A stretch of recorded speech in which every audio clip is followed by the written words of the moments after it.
ಕಿತ್ತಂಡೂರು ವೆಂಕಟರಾಮ್ರವರ ಸಾರಥ್ಯದಲ್ಲಿ ನಡೆಯುತ್ತಿರುವ punch TV Kannada ನ್ಯೂಸ್ಗೆ ಸ್ವಾಗತ. ಡಿಎಸ್ಎಸ್ ಮುಖಂಡ ಸಿಎಂ ಮುನಿಯಪ್ಪನವರಿಗೆ 70ರ ಸಂಭ್ರಮ. ಮಗುವಿನ ಶಸ್ತ್ರಚಿಕಿತ್ಸೆಗೆ 2 ಲಕ್ಷ ಕೊಡುಗೆ ನೀಡಿದ ಹೃದಯವಂತ ಕಲ್ಲಂಡೂರು ರಾಜು ಶ್ರೀನಿವಾಸಪ್ಪ.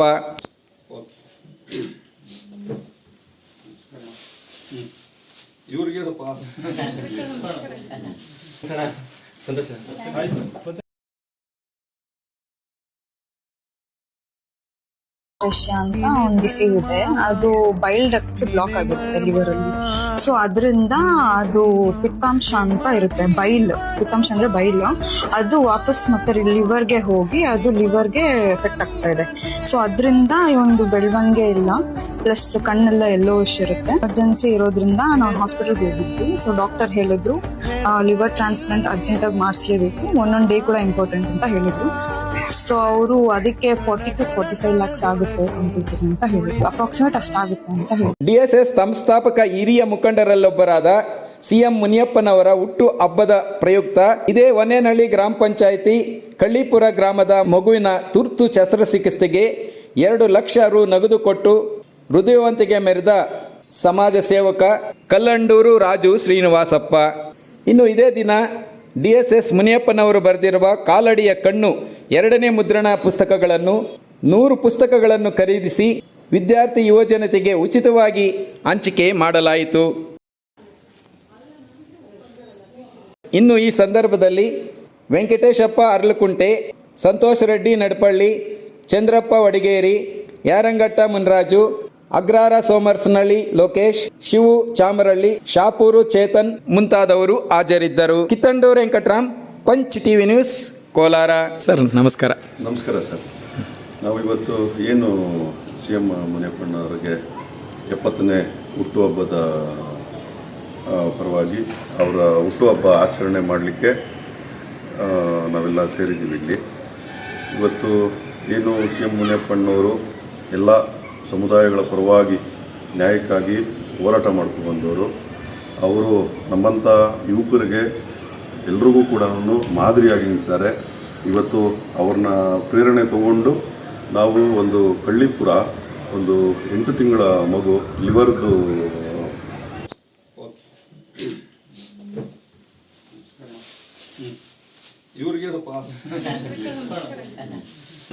ಏನು ಇವತ್ತು ಸಮಸ್ಯೆ ಆಗಿ ಹಾಸ್ಪಿಟ್ಲಲ್ಲಿದ್ದಾರೆ.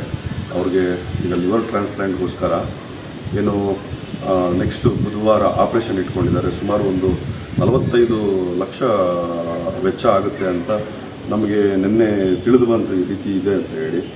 ಹಾಗಾಗಿ ನಾವು ಫಸ್ಟು ಅಂದ್ಕೊಂಡ್ವಿ ಯಾವುದಾದ್ರೂ ಅನಾಥಾಶ್ರಮದಲ್ಲಿ ಅನ್ನ ಸಂತರ್ಪಣೆ ಮಾಡೋಣ, ಕೆಲವು ಸ್ಕೂಲ್ಸ್ ವಿಸಿಟ್ ಮಾಡಿ ಮುಗಿಸ್ಕೊಳ್ಳೋಣ ಅಂತ. ಇವತ್ತು ವಿದ್ಯೆಗಿಂತ ಹಾಗೆ ಒಂದು ಊಟಕ್ಕಿಂತ ನಾವು ಜೀವ ತುಂಬ ಮುಖ್ಯ. ಅದನ್ನು ಉಳಿಸೋದ್ರಲ್ಲಿ ನಮ್ಮ ಮುನಿಯಪ್ಪನವರ ಹುಟ್ಟುಹಬ್ಬದ ದಿವಸ ನಾವು ಅವ್ರಿಗೆ ಒಂದು ಆರ್ಥಿಕವಾದ ಸಹಾಯ ಮಾಡಬೇಕು ಅಂತೇಳಿ ಒಂದು 2 ಲಕ್ಷ ರೂಪಾಯಿಯನ್ನು ಇವತ್ತು ನಾವು ಮುನಿಯಪ್ಪನವರ ಕೈಯಲ್ಲಿಂದ ಕೊಡಿಸಿದ್ದೀವಿ. ಅದೇ ರೀತಿ ಇವತ್ತು ಇವ್ರನ್ನ ತಂದೆ ತಾಯಿನ ಭೇಟಿ ಮಾಡಿ ಅವರನ್ನು ಕರ್ಕೊಂಡು ನಾವು ಮಲ್ಲೇಶಣ್ಣವ್ರ ಹತ್ರ, ನಮ್ಮ ಸಂಸದರಾದ ಮಲ್ಲೇಶಣ್ಣವ್ರ ಹತ್ರ, ಹಾಗೆ ನಮ್ಮ ಸಿ ಎಂ ಅರ್ಶಿಣವ್ರ ಹತ್ರ, ಮತ್ತು ನಮ್ಮ MLC ಆದಂಥ ಅನಿಲ್ ಅಣ್ಣವ್ರ ಹತ್ರ, ಹಾಗೆ ನಿಮ್ಮೆಲ್ಲರ ಮೆಚ್ಚಿನ ಡಾಕ್ಟರ್ ರಜ್ಜಿ ಮತ್ತು ಮಂಜಣ್ಣವ್ರ ಹತ್ರ, ಇವ್ರ ಹತ್ರ ಎಲ್ಲರನ್ನು ಭೇಟಿ ಮಾಡಿಸಿ ಆದಷ್ಟು ಆರ್ಥಿಕ ಸಹಾಯ ಮಾಡಲಿಕ್ಕೆ ನಾವೆಲ್ಲರೂ ಪ್ರಯತ್ನ ಪಡ್ತೀವಿ. ಅದೇ ರೀತಿ ಇವತ್ತು ಏನು ನಮ್ಮ ಮುನಿಯಪ್ಪನವರು ಕಾಲಡಿಯ ಕಣ್ಣು ಅಂತ ಹೇಳಿ ಒಂದು ಪುಸ್ತಕನ ಅನಾವರಣ ಮಾಡಿದ್ದಾರೆ. ಇವತ್ತು 2ನೇ ಮುದ್ರಣ ರಿಲೀಸ್ ಆಗಿದೆ. ಅದರಲ್ಲಿ ನಾವು ಮೊದಲನೇದರಲ್ಲಿ ಸಿಗಲಿಲ್ಲ, ಫಸ್ಟದರಲ್ಲಿ ಸುಮಾರು ಒಂದು 1000 ಬುಕ್ಗಳನ್ನ ಬಿಟ್ಟಿದ್ದರು. ಆ 1000 ಬುಕ್ಗಳಲ್ಲಿ ನಾವು ತುಂಬ ಪ್ರಯತ್ನ ಪಟ್ವಿ, ಆದರೂ ಕೂಡ ಸಿಗಲಿಲ್ಲ. 2ನೇ ಇದರಲ್ಲಿ ತಗೊಳ್ಳಿ ಅಂತ ಅಂದರು ಮುನಿಯಪ್ಪನವರು. ಹಾಗಾಗಿ ಇವತ್ತು 2ನೇ ಸರಿ ಮುದ್ರಣ ಆಗಿರೋದ್ರಲ್ಲಿ ನಾವೆಲ್ಲರೂ ಕೂಡ ಪುಸ್ತಕಗಳನ್ನು ಪಡೆದಿದ್ದೀವಿ. ನಮಗೆ ಅವರು ಇವತ್ತೇ ಅಲ್ಲ, ನಾವು ಚಿಕ್ಕ ಮಕ್ಕಳಿಂದ ಕೂಡ ಅವರು ಮಾಡಿದಂಥ ಹೋರಾಟ, ನಾವು ಕೂಡ ಅಹಿಂದ ವರ್ಗದಲ್ಲಿ ಒಬ್ಬರು. ಹಾಗಾಗಿ ನಾವೆಲ್ಲರೂ ಕೂಡ ಇವತ್ತು ಆರ್ಥಿಕವಾಗಿ ಇಷ್ಟರ ಮಟ್ಟಕ್ಕೆ ಬೆಳಿಬೇಕು ಅಂದರೆ ಅವರು ಮಾಡಿದಂಥ ಹೋರಾಟಗಳು ನ್ಯಾಯದ ಪರವಾಗಿ, ಅವರು ಯಾವುದೇ ಜಾತಿ ಜನಾಂಗದ ಪರವಾಗಿ ನಿಂತವರಲ್ಲ. ಈ ಜನಾಂಗದಲ್ಲೂ ಕೂಡ ಅನ್ಯಾಯ ಎಲ್ಲಿ ನಡೀತಾ ಇದೆ ಅಂತ ಕಡೆ ಅವರೆಲ್ಲರೂ ಕೂಡ ಹೋರಾಟ ಮಾಡ್ಕೊಂಡು ಬಂದವರು. ಹಾಗಾಗಿ ಇವತ್ತು ಅಷ್ಟರ ಮಟ್ಟಕ್ಕೆ ಒಂದಷ್ಟು ಸಮುದಾಯಗಳಲ್ಲಿ ಆರ್ಥಿಕವಾಗಿ ಬೆಳೆದಿದೆ ಅಂದರೆ ಅದು CM ಮುನಿಯಪ್ಪನಂಥ ಒಂದು ಹೋರಾಟಗಾರರಿಂದ ಮಾತ್ರ ಸಾಧ್ಯ ಆಗಿರೋದು. ಹಾಗಾಗಿ ಮುನಿಯಪ್ಪನವ್ರಿಗೆ ಬುದ್ಧ ಬಸವಣ್ಣನವರು ಒಳ್ಳೆ ಆರೋಗ್ಯ ಆಯುಸ್ಸು ಕೊಟ್ಟು ಇನ್ನೂ ಹೆಚ್ಚಿಗೆ ಎಲ್ಲಿ ಅನ್ಯಾಯ ನಡೀತಾ ಇದೆ ಅಂತ ಕಡೆ ಅವರು ಹೋರಾಟ ಮಾಡೋಂತಾಗಲಿ ನಾವೆಲ್ಲರೂ ಕೂಡ ಅವರು ಬೆನ್ನಿಗೆ ನಿಲ್ತೀವಿ. ಹಾಗಾಗಿ ಅವರ 70ನೇ ಹುಟ್ಟುಹಬ್ಬದ ಶುಭಾಶಯಗಳನ್ನ ಮತ್ತೊಮ್ಮೆ ತಿಳಿಸಿ ನನ್ನ ಮಾತನ್ನು ಮುಗಿಸ್ತಾ ಇದ್ದೀನಿ.